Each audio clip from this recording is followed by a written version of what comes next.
Welcome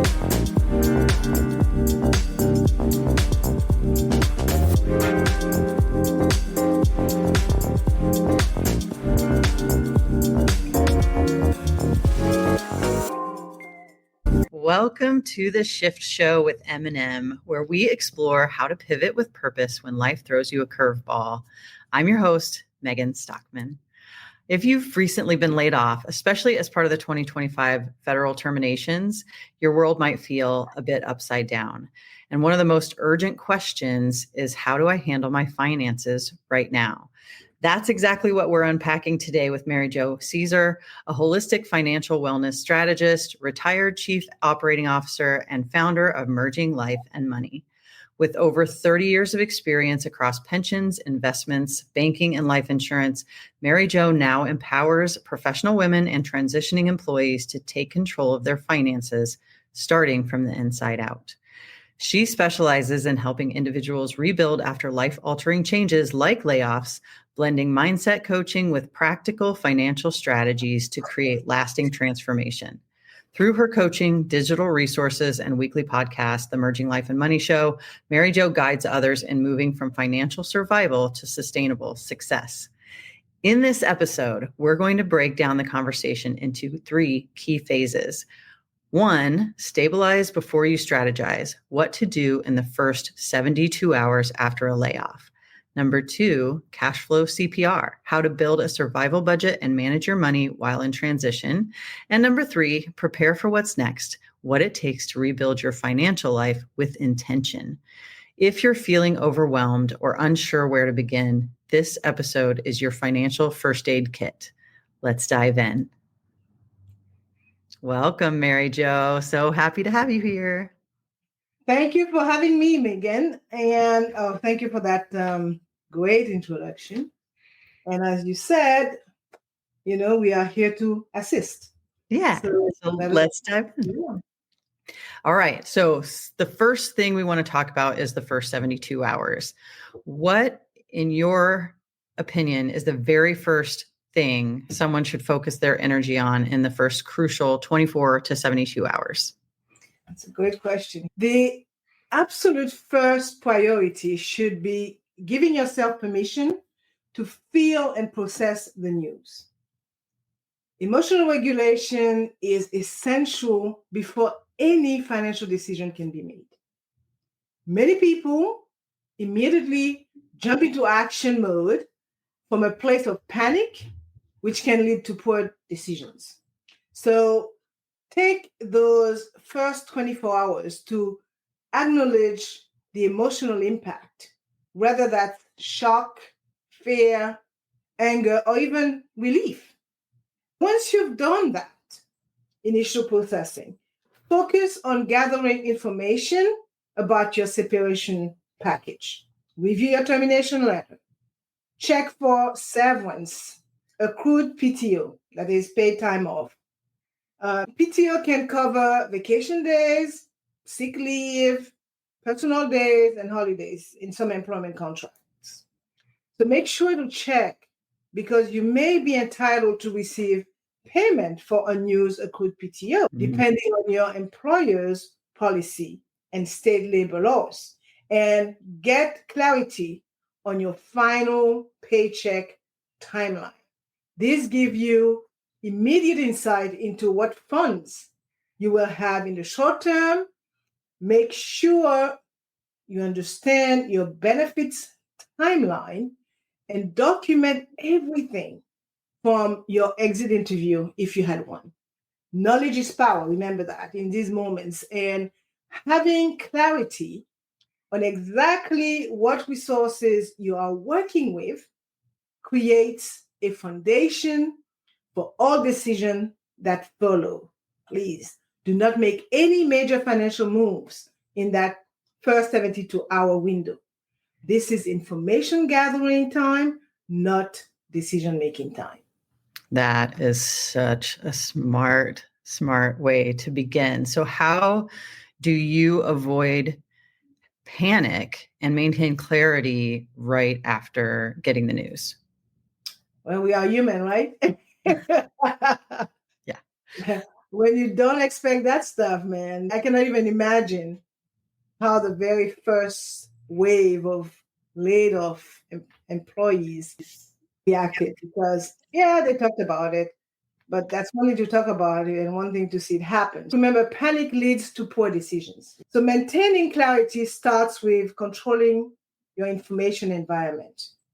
I encourage a short digital detox. Turn off media notifications, avoid scrolling through job boards obsessively, and create designated times to check your email regarding your separation. The bombardment of information can be overwhelming. I also encourage grounding practices like journaling or meditation to reconnect with your center. Therefore, I recommend what I call the 2-notebook method. So keep one notebook for capturing all your emotional responses, your fears, your anxieties, and a separate one for factual information and action items. This separation helps you honor your feelings while preventing them from clouding your judgment on practical matters. Also, identify your support team immediately. Who are the 2 or 3 people who can provide emotional support without feeding into catastrophic thinking? Be selective about who you share your news with in those first days, as other people's anxieties can amplify your own. Remember, clarity breeds confidence. I love that. So, when is the right time to seek financial guidance and who should they reach out to first? Well, financial guidance should be thought within the first week, but not necessarily the first 72 hours. All right. So those initial days should be about collecting all the relevant information about your separation package and benefits. By day 5, you will want to reach out to a financial professional who understands federal benefits. If you're a government worker or someone familiar with your industry's typical severance structures. Your first point of contact should actually be your employee assistance program, if your agency offers one, as many provide free financial counseling sessions that can serve as a starting point. So if you have access to that EAP, go along and use them. Next, I recommend speaking with an employment benefit counselor to understand the exact timeline and requirements, as this is often your most immediate income replacement source. Only after these steps should you consider fee-based financial advisors or coaches like me who can help with longer-term strategy. Remember, layoffs are emotionally charged. Having a neutral party helps you assess your situation without spiraling into fear. So that's what I would advise. It's really important to remember that even the place that you were employed does have resources available to you past your employment. I think it's easy to get separated and start looking around for answers elsewhere. So I think that is a really great thing to remind people of. So what paperwork should someone prioritize in the first few days? What are they looking to gather?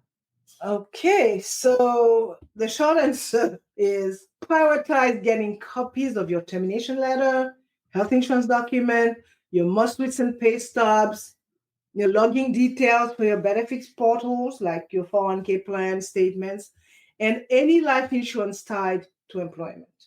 Now, the detailed answer is prioritize documentation in these categories in this order. First, your separation agreement and any non-disclosure or non-compete documents. Second, benefit continuation paperwork, especially health insurance, as you typically have a limited window to elect COBRA or alternative coverage. Third, an employment filing documentation.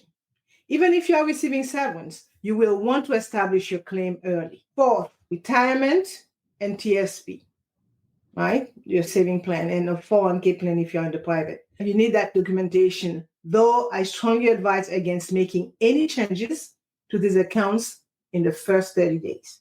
Create a digital and physical folder for all these documents. Take photos of everything with your phone as backup and start a running document noting key dates and deadline from all this paperwork.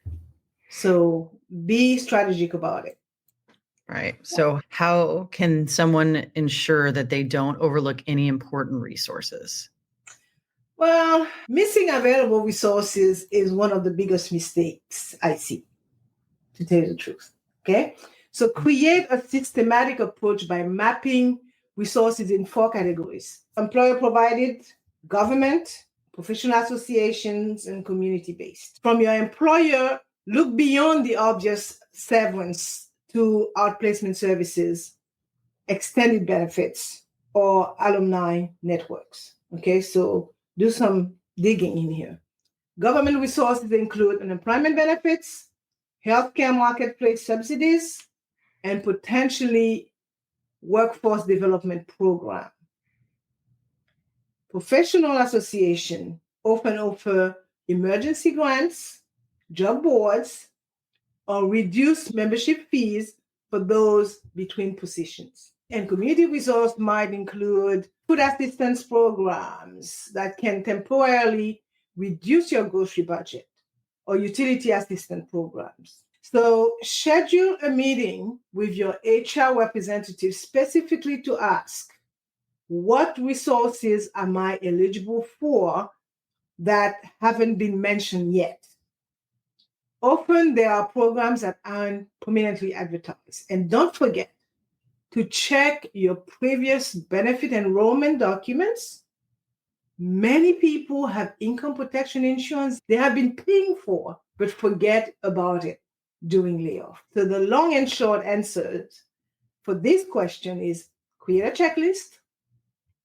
Many states have unemployment benefits, food programs, and utility relief services you may not even know exist. Okay, so put your pride in your back pocket and do that. Also, reach out to your former HR department for guidance, as many offer transitional support and access to career services. This would be my answer to that question. Great information. Okay, so moving on to cash flow CPR. This is the part that people worry the most about, creating a survival budget. So what does a survival budget look like, and how is it different from a regular budget? A survival budget trims everything down to the essential, like housing, food, utility, and minimum debt payments, right? It is fundamentally different from your regular budget because it builds on the principle of time buying rather than lifestyle maintenance. So its primary purpose is to extend your financial runway by calculating exactly how long your current resources will last and making adjustment to stretch that timeline. The structure follows what I call the 30-60-90 framework. You create 3 increasingly simple versions of your budget. What you can eliminate within 30 days, typically subscription, dining out, entertainment. What you can reduce within 60 days, potentially downsizes vehicles, refinancing debt, or temporarily relocating. And what drastic measure you could take at 90 days if necessary, like tapping specific emergency funds or significantly changing housing. Unlike a regular budget focused on building wealth or lifestyle goals, a survival budget is ruthlessly prioritized around essential needs and contractual obligations. It should still include a small allowance for mental health maintenance, maybe a $20, $50 monthly for something that preserves your sense of normalcy, because complete austerity often backfires. At the end of the day, it's not forever, but it helps stretch your resources while you are in transition. No extra no subscriptions, and every dollar is assigned a job. Remember that. Yeah. So how can someone cut those expenses strategically without falling into a scarcity mindset?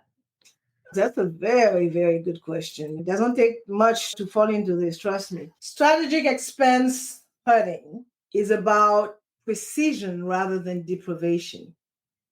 So Mhm. start by conducting what I call a value audit of every expense. Rate each on a scale of, let's say, 1 to 10 for both financial impact and emotional kind of quality life impact, right? So target the first items with high financial impact, but low emotional impact. Now, to avoid scarcity mindset, implement the pause, don't cancel approach for services you value but cannot currently afford. Many subscription services now offer pause options, and explicitly framing these cuts as temporary helps maintain a growth mindset. Also, look for substitution rather than elimination. If your $100 gym membership brings significant well being, don't just cut it off. Find a $20 alternative community or free community resource that serves the same fundamental need. The psychological framework matters tremendously here. So frame these changes as strategic adaptations rather than losses or punishments. In fact, I have a client create a temporary measures agreement with themselves and their families with specific metrics for when certain expenses will return, which transform the experience from deprivation to purposeful action. All you are doing is making space for financial recovery, not punishment. I love that. And I love the contract with the family. What a beautiful way to bring everybody together in a Yeah. time that can feel very scary. And people tend not to want to do this, particularly if they are the main breadwinner. You have to be vulnerable. You got to let it out. You got to let people know where you stand. And once you do that, you'll feel a lot better emotionally. Yeah. And when you are okay emotionally, the rest will follow. Yeah. So important. Okay. So, what short term income strategies can someone use to bridge the gap after a layoff? In the federal sector, particularly, many workers have specialized skills that translate well to short term consulting or contract work, right? Mhm. Remember that. The first strategy is to approach your former employer or associated agencies about contract opportunities. Often they are eliminating positions, but still have budget for project based work, right? So beyond that, look at creating income streams in three categories: skill based, asset based, and benefit based. Skill based income include freelancing, consulting, or taking positions in your field, right? Asset based income involves leveraging what you already own, like renting a room or space or tutoring online, selling unused items strategically. Focus on items with high value but low utility. We all have them. Or renting equipment you own. Now, benefit based income includes unemployment benefits, activating credit card insurance or income protection policies because we have them and we just don't use them, and negotiating partial payments from pending tax refunds. So the key is to view these as portfolio elements rather than seeking a single replacement for your previous income. Most people are more successful stacking multiple smaller income sources during transition periods, which also creates valuable diversification for future financial resilience. I will end by saying this should be viewed as a stopgap income while you recalibrate. Absolutely. I think one of the reasons that I survived this transition, since we all know from the last episode that I went through this myself, is that I had some of these small incomes that I already had in place. And so it's something that they can use in the future as well, as, kind of a feeling of safety to take with them, even when they find their next career or their business that they start. Going at the other days when you got your job and you worked there all your life and retire, right? So those days are gone. So it's important for everybody to have some kind of a side hustle to keep them going. Yes. Okay. So when, if ever, is it smart to touch their savings or retirement, and what should they avoid? Oh my God, I was waiting for that question. This requires a very, very, very strategic approach. Your savings and retirement accounts should be mentally categorized into tiers, each with specific conditions for access. Tier one is your emergency fund. This is literally what it is designed for, but should be used systematically. Establish a monthly withdrawal rate rather than taking money reactively. Tier two would be general savings beyond your emergency fund, which can be accessed after your emergency fund if necessary. Retirement accounts should be considered last, but with important nuances. If you're under 59 and a half, avoid traditional 401k or IR withdrawals due to penalties. However, Roth IRA contributions, not earnings, can be withdrawn penalty-free, making them a better option in dire circumstances. Some federal employees with TSP accounts might qualify for hardship withdrawals with fewer penalties. Absolutely avoid taking 401k loans, which typically become due immediately upon separation. Avoid cash advances on credit card. Avoid payday, high interest loans. Stay away from that. Don't even consider that. Also avoid liquidating investments in tax inefficient ways. If you have investment, be careful. Please consult a tax professional before selling investments to minimize tax impacts during an already challenging financial time. So I would leave you with that regarding that question. Definitely. Okay. So are there tools, apps, or methods that you recommend for keeping a close eye on cash flow? There are plenty. Just know how to use them, right? Yeah. During financial transition, visibility becomes critical, but I recommend a slightly different approach to your normal financial management. Rather than comprehensive budgeting apps, focus on simplified daily cash awareness tools. I recommend the envelope method, either physical or digital, for expense tracking during this period. Okay. We have some apps like Good Budget or You Need a Budget work well for this as they focus on allocations rather than just tracking. Now, for federal employees specifically, the Consumer Financial Protection Bureau's financial planning tools are particularly helpful as they are designed with federal benefits in mind. And beyond the apps, establish a weekly financial review ritual, preferably the same day each week, to update your runway calculations. Create a simple spreadsheet that shows exactly how many weeks of expenses you can cover with current resources. This single metric is more motivating and actionable than trying to track dozens of budget categories. For those who find daily expense tracking stressful, I recommend the planned spending day approach. Designate 1 or 2 days per week for discretionary spending, which naturally limits outlays without requiring consistent vigilance. So prepare for what's next. Such good advice. Thank you so much. Okay. So preparing for what's next. How do we rebuild with intention? So how do you shift from survival mode to rebuilding mode financially and emotionally? Well, that is such an important question. Okay. The transition is delicate and should be intentional. I recommend using what I call stability markers to recognize when you are ready to shift focus. This typically include having secured reliable income covering essential expenses, having rebuilt at least 1 month of emergency savings, and most importantly, noticing that your decision making is becoming more proactive than reactive. So emotionally, the shift often requires deliberate closure on the survival phase. I have clients perform a financial recovery review where they document what worked, what didn't work, and what they learned during the acute phase of their transition.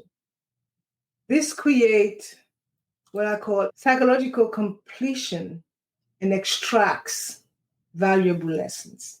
Rebuilding mode is characterized by extending your planning horizon. In survival mode, you might think 30 to 60 days ahead. In rebuilding mode, you start making 6 to 18 months plans again. Start with rebuilding your emergency fund before accelerating debt payoff or resuming aggressive retirement savings. The psychological security of liquid savings is important for avoiding future scarcity responses. Right. So, what does it mean to future proof your finances? Future proofing your finances means diversifying your income, keeping a healthy emergency fund, having the right insurance in place, and continuously educating yourself. Be a life learner. The goal is to be resilient, not just in finance, but in how you adapt to life's curveballs. It's a three-part framework focused on resilience, diversification, and continuous skill development. Financial resilience includes establishing multiple layers of safety nets, not just an emergency fund, but also appropriate insurance coverage lines. You also have to think about credit. So establish lines of credit, maintain them, but don't use them. Mm-hmm. And the last one is relationships with financial institutions. Establish them before you need them. Always. Diversification, on the other hand, applies not just to investment, but to income, right? Even with a stable federal position or corporate job, developing a secondary income source, as I mentioned earlier, in a different sector provides insurance against industry-specific downturns, right? The skill development component is often overlooked but critical. Continuously investing in transferable skills ensures your earning capacity remains robust regardless of specific employment situations. Federal workers especially should identify which of their specialized skills translate to private sector opportunities. A truly future-proof financial life includes regular planning, at least annually, work through how you would handle job loss, major health events, or significant market downturns, and ensure your systems can adapt to each scenario. That sounds very comforting, honestly. So, I think that's such a great piece of advice for the future so that if anything like this happens again for any reason, there's exactly. And transitioning from the military as well is very similar. Knowing that you have skill sets that don't carry the same title is really important. So it's very. Yeah, that's interesting that you said that. In November of last year, I did a show on the Merging Life and Money show about military women, how to handle the transition. Awesome. Yeah. I'll have to go check that one out. Good. Yeah. Okay. So what role does mindset play in the post-layoff recovery? Wow. Mindset is everything. Mm-hmm. Your beliefs about money, success, and self-worth influence every decision, whether you like it or not. The research is clear that those who view job loss as a transition rather than a terminal event recover more quickly, both financially and emotionally. Mm-hmm. I work with people to develop what I call identity resilience, ensuring their sense of self and value is not exclusively tied to a specific job title or to a specific employer. This is particularly important for long-term federal employees whose professional identity may be strongly intertwined and connected to their agency or to their role. Practically, mindset work involves challenging catastrophic thinking patterns through evidence-based exercises. For example, having clients create a resilience resume that focuses not on positions held, but on challenges that they overcame throughout their work history. This creates a narrative of adaptability rather than disruption. So, financial decisions are rarely purely logical. They are heavily influenced by our emotional state and beliefs. Money, as I said, is 80% emotional and 20% knowledge. A scarcity mindset leads to either paralysis or impulsive decisions, while a growth mindset facilitates strategic thinking and appropriate risk-taking that can actually accelerate your recovery. Right. So, what's a healthy way to revisit financial goals and make new ones after a major setback? Goal construction after setbacks requires a methodical approach. I recommend a 3-phase process that honors the transition you've experienced. Mm-hmm. First, conduct an honest goal inventory. Revisit previous financial goals and categorize them as still relevant, needing modification, or no longer align with your values or situation. This acknowledges that major life transitions often shift our priorities in meaningful ways. Second, before creating new numeric targets, revisit your financial values. I have clients complete a detailed financial value assessment that identify what money objectives actually matter most to them. Is it security, freedom, impact, status, or the core motivations? You got to know that, right? Mm-hmm. Often, a layoff clarifies these values in ways that leads to more authentic goal setting, believe it or not. Mm-hmm. And finally, establish new goals with appropriate horizons. Some short-term wins, 3 to 6 months, to rebuild momentum, right? Medium-term objectives, 1 to 2 years, to establish directions, and longer-term visions that might actually be more inspiring than your pre-layoff goals, right? So a healthy approach also incorporates frequent review period. I would say review your goals more frequently than traditional financial planning. Okay, because you got some experience of being on top of the mountain and going down really fast, right? And on your way back up. So you want to use that experience. I recommend quarterly reviews for the first 2 years after a major setback, allowing for more what I would call adaptive planning as your situation evolves. I love that you incorporate in the healthy reestablishment, understanding that this kind of event can shift where you want to go. You start to realize there's new adventures out there for you. There's new possibilities. When something like this kind of kicks you off of your path, you start to recognize that there might have been another path that was good for you in the first place. So I love that you incorporate that and recognize that you have to visit it more often as you're learning some of those lessons. As they say, well, one door closes, a huge gate opens up. Yes, exactly. So keep your ears to the ground and do what you got to do, because that gate is waiting for you. Right. I love it. Okay. So what final words of encouragement would you give someone in this season? What pops out of my mind is you are not your layoff.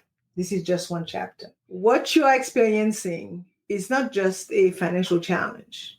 It's a profound life transition that is testing your resilience in multiple dimensions.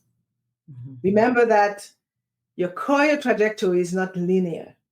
And some of the most successful professionals I've worked with point to periods of disruption as a catalyst for their greatest growth.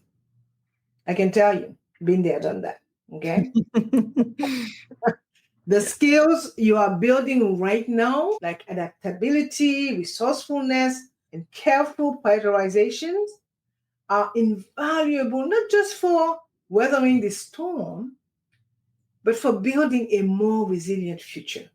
You are not just recovering, you are developing financial muscles that many never have the opportunity to build. Okay? I've worked with many professionals through similar transitions. And I've seen repeatedly that those who approach this time with intentionality often end up in position they find more fulfilling and better aligned with their values and where they were before. This is not just positive thinking here, okay?